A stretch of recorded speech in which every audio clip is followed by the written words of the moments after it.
Saikrishna హత్యపై CBI లేదా sitting జడ్జితో విచారణ జరిపించాలని డిమాండ్ చేశారు మాజీ మంత్రి అంబటి రాంబాబు. విచారణ చేపట్టకపోతే పార్టీలకు అతీతంగా ఉద్యమించి పోలీసులకు శిక్ష పడేలా చేయాలని పిలుపునిచ్చారు. చంద్రబాబు, పవన్ కళ్యాణ్, హోంమంత్రికి తెలిసే సాయికృష్ణ హత్య జరిగిందని ఆరోపించారు. అసత్యాలు చెప్పి కోర్టును మభ్యపెడుతున్నారన్న అంబటి సాయికృష్ణ కుటుంబ సభ్యులను ప్రలోభపెట్టే ప్రయత్నం చేస్తున్నారన్నారు. చంద్రబాబు నాయుడు గారు, పవన్ కళ్యాణ్ గారు, హోంమంత్రి గారు, మీకు తెలియదా అతను కాల్ చేసినట్టు? చెప్పండి, ఎందుకు తెలిసి నాటకం ఆడుతున్నారు? చెప్పొచ్చు కదా, మీడియా ముందుకు వచ్చి పోలీసులు కాల్ చేశారని చెప్పొచ్చు కదా, ధైర్యంగా వాస్తవాన్ని ఒప్పుకోవచ్చు కదా. వాస్తవాన్ని ఒప్పుకోకుండా దాగుడు మూతలాడేటటువంటి కార్యక్రమాలు చేస్తున్నారు. అటు కోర్టుని మభ్యపెడుతున్నారు, కోర్టు ముందు అసత్యాలు చెబుతున్నారు, ప్రజల ముందు అసత్యాలు చెబుతున్నారు.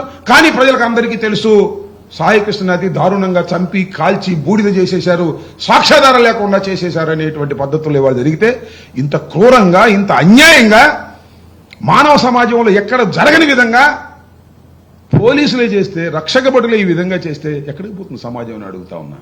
అదేమంటే వాళ్ళ కుటుంబ సభ్యులు బెదిరిస్తారు, మభ్య పెడతారు, డబ్బులు ఇస్తారు. ఎవరు వెళ్తారు డబ్బులకి? జనసేనోళ్ళే వెళ్తారు డబ్బులకి. వాళ్ళు జనసేనోళ్ళు కాబట్టి. ఇదంతా నేను చెప్పిన మాటలు కాదు, ఆ కుటుంబ సభ్యులు చెప్పినటువంటి మాటలు. ఒకవైపున ఐపీఎస్ అధికారిని ఇచ్చి దాన్ని భూస్థాపితం చేసేటటువంటి కార్యక్రమం, మరొక వైపున డబ్బులు ఆశ చూపి ఆ కుటుంబం యొక్క నోరు నొక్కేటటువంటి కార్యక్రమం, కోర్టు ముందేమో టైం అడిగేటటువంటి కార్యక్రమం. ఈ రకంగా ఒక అతి ఘోరమైనటువంటి సంఘటనని, భారతదేశంలోనే ఇంతకు ముందు ఎప్పుడూ జరగనటువంటి ఒక అతి క్రూరమైనటువంటి సంఘటనని బరియలు చేయాలనేటువంటి ప్రయత్నం చంద్రబాబు నాయుడు గారు చేస్తున్నారు. దీనిలో చంద్రబాబు నాయుడు గారి దగ్గర నుంచి, ముఖ్యమంత్రి దగ్గర నుంచి కానిస్టేబుల్ వరకు ఈ దహన కార్యక్రమాల్లో నిమగ్నమై ఉన్నారు. వాళ్ళందరికీ తెలుసు. దీని మీద సిబిఐ ఎంక్వైరీ వేయవలసిన అవసరం ఉంది. సిబిఐ ఎంక్వైరీ వేయకపోతే చాలా ప్రమాదం జరుగుతుంది.